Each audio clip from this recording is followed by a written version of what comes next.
শিক্ষার্থীদের নেতৃত্বে আসছে নতুন রাজনৈতিক দল। জানুন কিভাবে বাংলাদেশের রাজনীতি বদলে যাবে। ফেব্রুয়ারি মাসে দেশে রাজনীতির নতুন মঞ্চে অভূতপূর্ব এক পরিবর্তন আসছে। ছাত্র নেতাদের নেতৃত্বে গঠন হতে যাচ্ছে একটি নতুন রাজনৈতিক দল, যা তোলপাড় করে দেবে দেশের রাজনৈতিক দৃশ্যপট। এই দল কেমন হবে, কিভাবে গঠিত হবে এবং তার পিছনে কারা থাকবে, এই সমস্ত প্রশ্ন এখন উন্মুক্ত। এটা স্পষ্ট যে ফেব্রুয়ারিতেই এই দলের ঘোষণা আসছে এবং নতুন দলটির নেতা হিসেবে আলোচনায় রয়েছেন বৈষম্যবিরোধী আন্দোলনের অন্যতম নেতা, বর্তমান তথ্য ও সম্প্রচার উপদেষ্টা মো. নাহিদ ইসলাম।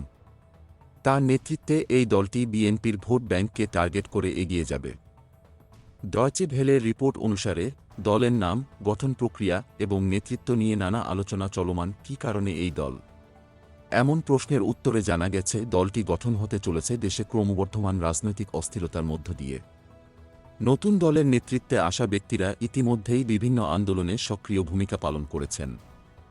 তবে এখনও পর্যন্ত এই দলের মূল নেতৃত্ব কী হবে তা নিশ্চিত নয়।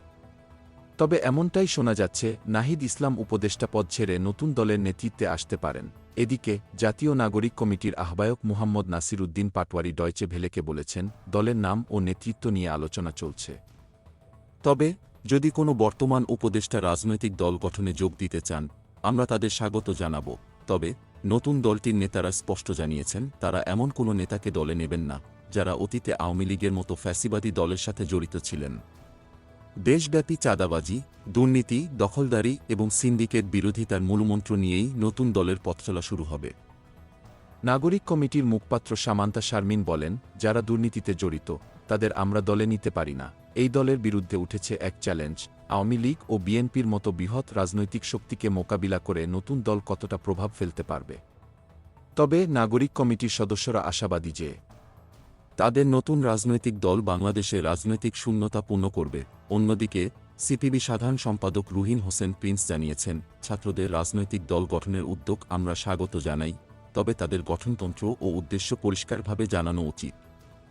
তিনি আরও বলেন, অতীতে রাজনৈতিক দল থেকে বিচ্ছিন্ন হওয়া কোনো দলই সফল হয়নি, তাই নতুন দলের ভবিষ্যৎ নিয়ে সতর্ক দৃষ্টিতে তাকিয়ে আছেন রাজনৈতিক পর্যবেক্ষকরা। এখন প্রশ্ন হচ্ছে, এই নতুন দল কি সত্যিই দেশের রাজনীতিতে যে পরিবর্তন আনতে চায় তা সম্ভব হবে?